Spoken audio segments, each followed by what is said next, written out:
Hi good morning. আজি লগ পাইছোঁ এটা বিটুক চিনি পায়ে, মোৰ বহুত ফ্ৰেণ্ডছে চিনি পায়। ই বোলে হাৰামি নম্বৰ 1।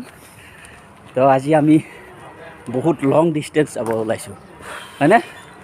ৰানিং কৰিলোঁ, বহুত দিন মূৰত। ৰানিং অলপ তাৰ কলিজা ফাটি গৈছে সেইখিনি ৰানিঙত। মাল খাৱা কলিজা ফাটি গৈছে। নাই একো নাই, ৰাতি মাল খা আজি হেং ভাঙি দিলি। তো একো নাই, চলে আৰু 2-1 পেট খায় আৰু ৰাইজে। আজি আমি ক'ৰ পৰা ক'লৈ যাম? আমি চাৰ্ভেৰ পৰা দিছপুৰ লাষ্ট গেট হৈ ছুপাৰ মাৰ্কেট হৈ খানাপাৰা একদম হেৰি 6 মাইল ব্ৰিজৰ ওপৰেদি খানাপাৰা, তাৰপিছত IS কলনি হৈ আকৌ তিনিআলি হৈ জয়ানগৰ হৈ বেলতলা তিনিআলি হৈ আকৌ চাৰ্ভে। কিমান কিলোমিটাৰমান হ'ব বা? হ'লেও কিন্তু 1.5 ঘণ্টামান লাগিব। লাগব নিশ্চয়। ঠিকে আছে, অ'কে। মৰ্ণিং ৱাক কৰিলে এইখিনি হেৰি লাগে আৰু। ঠিক আছে, আৰু অলপ ৰানিং কৰোঁ নে কি? Hello' everyone, welcome back to my channel. কি খবৰ আপোনালোকৰ? আশা কৰিছোঁ সকলোৰে নিশ্চয় ভাল, আৰু মোৰো ভালেই বাৰু। আজিও মই এটা মৰ্ণিং ৱাকৰ ব্লগ লৈ আহিছোঁ আপোনালোকৰ মাজলৈ। আশা কৰিছোঁ আপোনালোকে ব্লগটো আদৰি ল'ব। আৰু হয়তো আপোনালোকে ভাবিছে কি সদায় মৰ্ণিং ৱাকৰ ব্লগ দেখাই থাকে।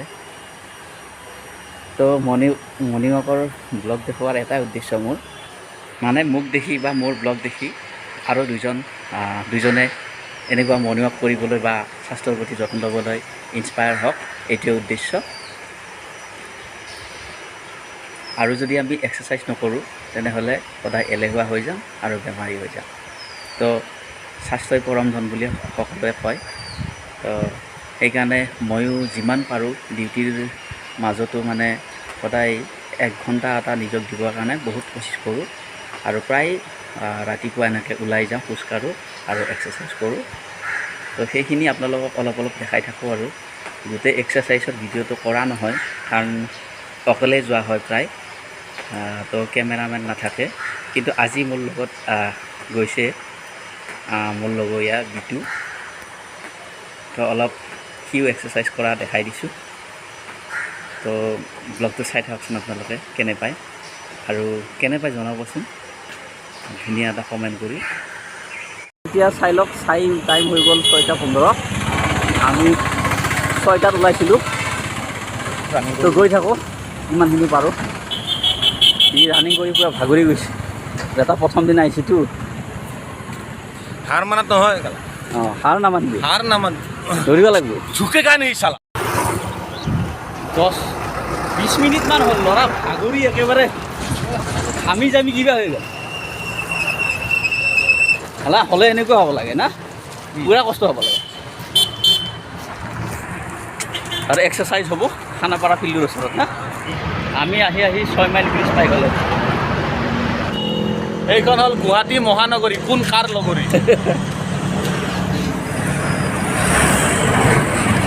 ঘণ্টা হোটেল পাই গ'লোঁ।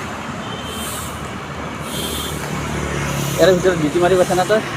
ফিল্মফেয়াৰ এৱাৰ্ডত অক্ষয়ক লগ পাইছোঁ, মাধুৰীক লগ পাইছোঁ, বৰুণ ধৱন, ৰণবীৰ সিং। চেল্ফি তুলিছা নাই? আৰু হেৰি কি নাম, কাৰ্তিক আৰিয়ান। সেইটো চেল্ফি উঠাইছিলি ন? চেল্ফি উৎপাদ একদম ওচৰৰ পৰা দেখা 5 দিন আছিলোঁ, 5 দিন। আমাক দিলে হেৰিত, এই ৰেডিশ্যন ব্লু। আমি ইয়াতে আছিলোঁ। মাধুৰী দীক্ষিতক দেখা পাইছোঁ ওচৰৰ পৰা। ওচৰৰ পৰা দেখা পাইছোঁ। ইয়াতে মানুহ পূৰা ধুনীয়া আহিছে।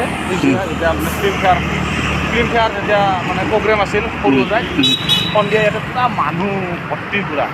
মোৰ ডিউটি আছিল ষ্টেজৰ ওচৰত। আমাৰ ইয়াতে মাছিল।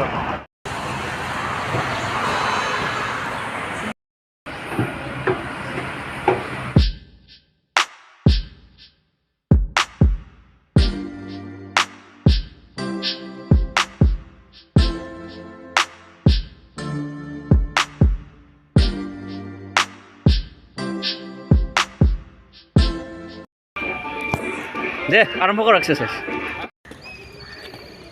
হেলেন ডেন্স নেকি? বঢ়িয়া বঢ়িয়া দেই এক নম্বৰ কাম কৰিলি নেকি এক নম্বৰ টেবুল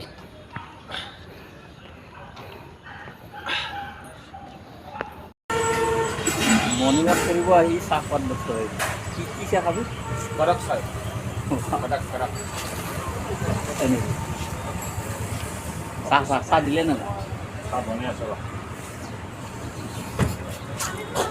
ঢেৰ চাহ পায় নাই কি কি চাহ পায় কড়ক চাই কাটিং চাই দেখাম তাৰপিছত সেইকাৰণে খাম মেংগো চাই তন্দুৰী মেংগো চাহ তন্দুৰী কেশৰ চকো চাই দামবিলাক বেছি নহয় ন কি চাহ খাব চাগে কড়ক চাই কাৰাক চাহ এটা আদা মাছছে মছলা মাছছে আদা আৰু মছলা খাই টেষ্টটো কবি এইটো কি কাটিং চাই কি এই ইয়াত দাদা কাটিং চাই কি হয় নৰ্মেল হা নৰ্মেল নৰ্মেল মানে এনে গাখীৰ দিয়ে আৰু গাখীৰটো থাকে মানে ঘৰত যেনেকৈ বনাই এনেকুৱা হয় এইটো কিমান 10 টকা গৰম লাগছে এই এখন কিছু 10 টকা খাবি আজি 2 কাপ তেনেহ'লে আজিৰ ব্লগটোত মই ইমানখিনিয়ে দেখালোঁ আজিলৈ ব্লগটো ইমানতে সামৰি দিম আৰু কি দেখাব পাৰিলোঁ নাজানো কিন্তু কিছু কিছু দেখাবলৈ চেষ্টা কৰিলোঁ আৰু ক'ত কিমান গ'লোঁ কিমানখিনি খোজকাঢ়িলোঁ কিমান টাইম লাগিলে ইমানে সদায় সুস্থ থাকক সদায় কোৱাৰ দৰে আজিও কৈছোঁ সদায় সুস্থ থাকক হাঁহি থাকক আৰু সুন্দৰকৈ পূজা উদযাপন কৰক আকৌ এবাৰ সকলোকে শাৰদীয় দুৰ্গোৎসৱৰ বহুত বহুত শুভেচ্ছা জ্ঞাপন কৰিলোঁ যিবিলাকে মোৰ চেনেলটো ছাবস্ক্ৰাইব কৰি ৰাখিছে আগৰ পৰা তেওঁলোকক মই বহুত বহুত ধন্যবাদ দিছোঁ আৰু ছাবস্ক্ৰাইব নকৰাকেইজনে প্লিজ ছাবস্ক্ৰাইব কৰি দিব আৰু বেল আইকনটো প্ৰেছ কৰি ৰাখিব তেনেহ'লে আজিলৈ বাই বাই জয় হিন্দ জয় আই অসম